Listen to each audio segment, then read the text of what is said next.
The following episode of Real Talk contains adult themes. Listener discretion is advised. Snakes in all the bedrooms. We've had caretakers. They've tried to keep humans in the contract. There was no money. She was an absolute fraud. I'm selling a property that's 40 years old that doesn't have a bathroom in it and never has. You get the pet one. We want the dog, we want the cat. The world of real estate never fails to surprise and delight with the weird and wonderful stories. So hold on to your hats because we've got some pretty good gossip for you today. Welcome to realestate.com.au's property news podcast. This is being recorded at the Australian Real Estate Conference. I'm joined today by Daniel Harris from Real Estate Central, Marnie Seinor from McGrath Real Estate, and Travis Denham from Magain Real Estate. Thanks all for coming on. I'm really excited for this one because I do love a good story. Marnie, why do you think people always have wild stories about real estate? I feel that we tap into people's emotions and we're getting them at the most stressful time in their lives. So selling real estate may only do that once in a lifetime. So you're getting people at that emotional, stressed time. Yeah, I said to an agent before, it's almost like you guys do kind of play the role of therapist as well, just because 100%. just because you are dealing with heightened emotions and not just one person's, but in what you've just told me is multiple people who all have desired outcomes in their mind, and then those just clash. Marnie, I want to start with you. What is the one thing in your career so far that you'll just never forget? One that stands out is a recent auction where it was a messy family situation, deceased estate, 3 family members, no one got along, came together on auction day. I had an auction outside and a buyer was standing another buyer down. So there was confrontation there outside. He walked over literally and stared at the other buyer in the eyes and said, "I'm not going to stop bidding, so I suggest you stop." While that's going on, one of the vendors was in the lounge room chasing the other vendor around, literally to the vendor, ran out and ran to the police station. Oh, my God. This is all going on while the auction's going on. Oh, my so that God. one does stand out for me. Wow. It was crazy. Daniel, what about you? A young lady's father started going off at the gentleman that had outbid his daughter on her dream home, and then yelled at me as the auctioneer, and then jumped in his car and roared off doing burnouts up the street. But probably another one that comes to mind recently, we got asked, we do quite a few sales for the public trustee of the NT, and we had one in a place called Larimer, 500 kilometres south of Darwin, that gained a bit of media attention. We had American stations ringing us for news stories. That was for the Paddy Moriarty house. I'm not sure if you'd seen that one, but Last Stop Larimer, the Netflix series. But we fielded all sorts of weird questions from potential buyers about where's Paddy, and Wow, what a moment. it was a bit out there. Yeah. Travis, is there one story for you that will just live rent-free in your mind forever? The one I was going to talk about was quite similar to yours, where we had an auction campaign, deceased estate. There was one executor. He was one of 4 children. 2 lived in Queensland. 1 lived in Adelaide but was in Queensland, and he was the sole executor. We took it to auction. We had a dozen or so registered bidders. Great bidding activity. Reached past the reserve. We came in and I literally had the nieces I had 3 separate Skype video calls with people screaming at me, holding a phone in my face while auntie or their mum from interstate. So at the point, the family that were all on the phones and the video chats, they didn't want to let me sell the property, and we had to quickly register their daughter, and she registered and ended up buying the property. So a family member ended up buying it back. But it was one where luckily I had a really good auctioneer I was working with who was quick on his feet, and we got out the video and recorded and got her to speak to camera to say she understands that it is an unconditional contract. And, because they were the family that lived interstate thought we were selling it for too cheap. And so the family bought it back off the family estate. So super strange. They're all pretty insane stories, but I do feel like every agent, and to your point, Travis, a lot happens in 14 years or however long people have been in the industry. But Travis, something that I really love is a home renovation. You see people turn homes into entirely different things. Yep. But have you ever seen one renovation that you've come across that you just honestly thought, Why did they do that? I've seen some out there stuff. I'd probably say I think I'm about to see one. I have a property on market at the moment. Offers close on it tomorrow. It's in a town called Kangarilla, which is just on the fringes of suburban Adelaide. This particular property, it's a really interesting story. I've told this about 100 times this week to potential buyers. So, gentleman built it in the 80s. He was a bit of a recluse. I think when he started to build the property, his wife and daughter were with him and they left him early, like his brand new baby daughter that he was then estranged from. So long story short, I'm selling a property that's 40 years old that doesn't have a bathroom in it and never has. It's got a temporary shower hanging from a laundry that was incompleted. And he basically lived in the shed for 40 years with the half-finished home. He passed away, unfortunately, left it to his daughter who he'd never met. And that's my vendor that I'm selling for now. So this is a home that's on no mains water, no mains sewer, doesn't have water connected to the property, doesn't have a proper legal electricity connected to the property.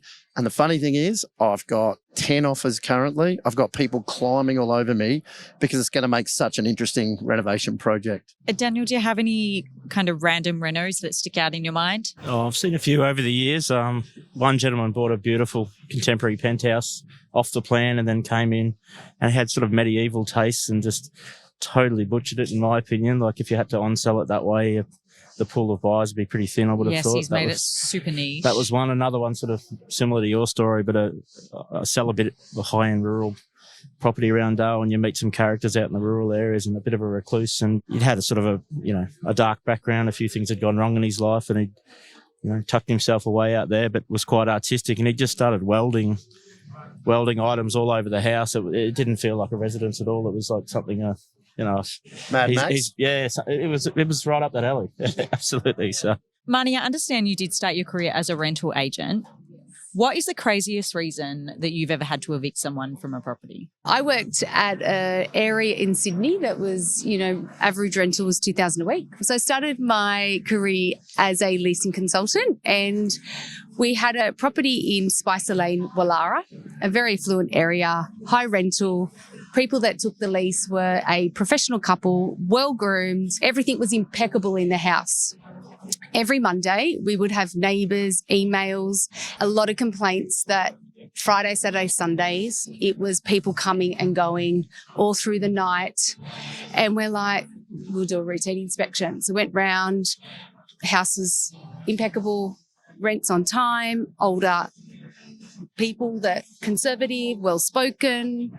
And we're like, they sound like they paint a good picture. They painted the perfect picture. So finally we realised later on, after a few routine inspections, that there was an attic staircase.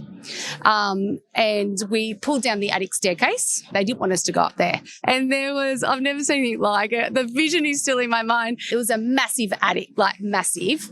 Every metre was PowerPoints, mannequins, and outfits, sex toys, like you would not believe. There would have been 20 positions around the room. Oh my God. They were running sex parties. Swingers There was parties. handcuffs. There was like whips, choking. You have no idea. In Oh my Wallara. God. In Wallara. Unsuspecting, like rich eastern suburbs. It was crazy. So that vision of what I see, oh my God. And you kicked them out after that. We had to. Travis, do you have any random, weird or stories that can top that from a rental perspective? I had a tenanted property that we were selling in a working class area of the south of Adelaide. He was a very unmanageable tenant. He, I think, had maybe some substance stuff going on. So it was sad, but we had to work with him because he had a lengthy tenancy in place. So basically, we launched the property to market just prior to Christmas, and we'd pre-planned the first open inspection like second week back in January. So this would have been about, I think, 2 Januaries ago. I went there at one stage in the first week before the agreed open, and we couldn't find him. No one had seen him. There was a broken window. Turns out he was on a small holiday with the police. So we pushed the open inspection back a week, to which I arrived finally to this first open. So this is a property that had been on market for nearly 4 weeks now without being able to have a single inspection. Well-priced property, doer-upperer. There was 100 people waiting when I arrived 15 minutes before the open was due to happen. And I knocked on the door and I could hear him rustling around. And he got to the front door and opened it and then proclaimed to say he'd lost the keys. The front screen security door was locked. Couldn't let you in. He wasn't in a good way. And I had to stay there for half an hour and turn hundreds of people away. We eventually got to do an open, got the property sold. But sometimes when I sell properties and I'm selling tenanted properties, they don't always want to play ball, or they can't function. Well, they can be dirty on you guys that they have to move. Correct. Yeah. I did speak with some of your peers earlier today about some of the more wild stories they've encountered on their journey. So let's hear what they had to say. They have dug out this massive trench to put a whole shipping container in. Where they wanted to buy was an old done-up Jag included in the house. And we were trying to negotiate the Jag in with the house. You're walking into beautiful $1 million homes and everything's absolutely beautiful. You get to see the interior design, and you walk into something else where you don't understand how they can live like that. We had a window cleaning business, and there was rumours that he was doing unscrupulous activities and that there might have been a lot of cash in the backyard. I had people ask me if they purchased the goats, would they care if they ate them? I had a phantom buyer. And he existed, but he wasn't who he said he was. One buyer group that I am always fascinated by is sellers, because I think sellers can almost hold the most emotion out of any buyer group, considering they could be, say, selling a house that they raised a family in, and it holds a lot of memories for them. Daniel, what's the strangest thing you've ever seen a seller do? I had one seller. I found it really tricky. They was very much obsessed with reptiles. So this has got a bit of a territory flavour, this story, but had the house, had the crocodiles in the backyard, which we could get around that. But trying to explain to him that snakes in all the bedrooms, I had to, he didn't understand why I had to pre-warn buyers about it and this sort of thing. So that sort of takes the cake for me. It was like a zoo, essentially. You're inspecting the property and you've got snakes crawling around everywhere. It was like some people just couldn't do it. And I heard one lady scream, and that was sort of from then on I realised I had to pre-warn everyone. That is making my skin crawl. Oh my gosh. Marnie, what's the strangest thing that you've had a seller put in the contract? I've had people actually exit a property and try and include their cats. Their animals in the sale. So the new buyers have to take on the cats. Oh, and we're like, that's a bum deal. You can't do that. We've had caretakers. Yeah. They've tried to keep humans in the contract. Oh, there's an old caretaker out the back. Does he come with it? Generally trying to put that in the contract. Well, I heard a story in the office about somebody that wanted to take their front gates with them. Oh, yeah. So they had in the contract that whoever bought the property, sorry, but not sorry, I'll be taking my front gates with me, so you'll have to get new ones. That was a little bit weird. But I mean, putting a caretaker in a contract. That's What that other took weird the cake things? for me. What other you weird get the things? pet ones. I've had you get the pets, the light fittings, everything. Yeah. Daniel, on the other side of the seller, do you have any kind of out there requests that you've seen from buyers? You do get them from time to time. I had one recently where just an immaculate property we were selling. He quite admired my vendor's clothing. He'd opened the cupboard and there were some beautiful suits, and he started trying to incorporate that into the deal as well. I want walk in, walk out. Yeah, clothing. I thought that's crossing the line there. What was the result? You didn't get them, I imagine. Well, I mentioned it to the owner, but I certainly wasn't entertained very long. So, yeah. Marnie, what about you? Because I know you've got a pretty good story about a tire kicker who just didn't have the cash to buy a property, yet they seemingly went through the entire process. So a family friend, son, he's in his early 20s, had met a partner. She had arrived from South Africa. They met, they fell in love. And she came across, she had a lot of money, a lot of family wealth, generational wealth. So he thinks he's hit jackpot. And then, so next minute they reach out to me and say, can you help me buy a property? It was in an area of Maroubra to South Coogee area. So they're looking for a freestanding house between 4 and 5 million. Everyone was excited. Stock levels are low. So I was helping them buy a property. And he was obviously that excited, early 20s, the girlfriend with the money, I'm set for life. There was a local broker in the area that was quite well known, had his property on the market. So everyone knew that she was reaching out for me to help. So is she coming? Is she coming to my auction? Is she coming? Yes, we're coming to the auction. We're coming to the auction. So everyone was excited. Here she is bidding, bought the house, literally had a bottle of champagne after the auction in front of 50, 100 people, dived in the pool, fully clothed, with a bottle of champagne, celebrating she bought the house. Signed the contract. It came to leave a deposit. There was no money. She was an absolute fraud. So Wow. that was, my poor son's room was shattered. Well, Marnie, can you share with us maybe some outrageously feel-good story that you've encountered from your career? My children are getting older. Their friends are buying real estate. And I love that. I'm helping all of them. I'm searching, I'm bidding, I'm negotiating. And obviously it's not for money. I don't even charge them. I just do it just because I love helping them. Travis, do you have any heartwarming stories? Young couple, young family, had bought their home, spent 3 or 4. He's a cabinet maker by trade, so very handy bloke.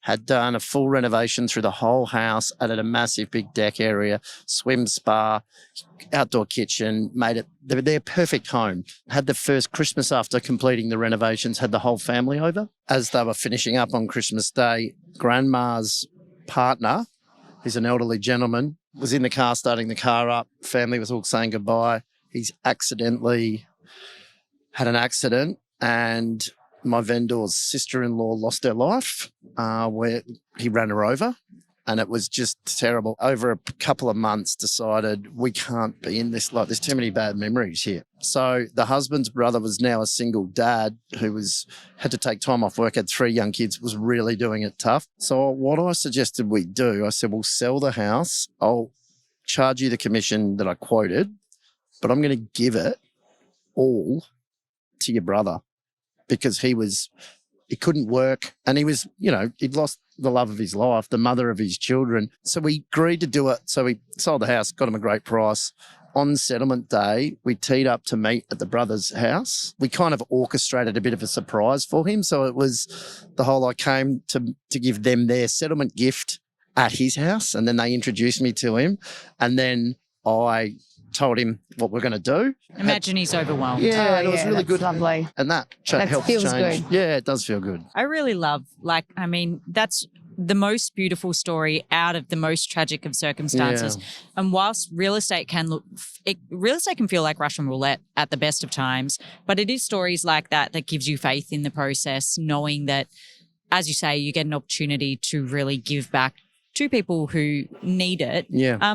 But look, thanks for coming on, guys. We are actually at time. I've really enjoyed hearing all your stories, both the wild and the heartwarming. So I appreciate your time. Thanks so much. Thank you. Thanks for joining me. This has been Real Talk. For your weekly fix, please follow wherever you listen to your podcasts, and tune in next time for more real questions, news and insights on the topics that matter most from realestate.com.au, Australia's #1 address in property. All information provided is general advice and opinion based on current market conditions. These opinions should not be treated as investment advice. Always obtain advice based on your individual circumstances. Real Talk acknowledges the traditional custodians of country throughout Australia and their connections to land, sea, air and community. We pay our respects to elders past and present.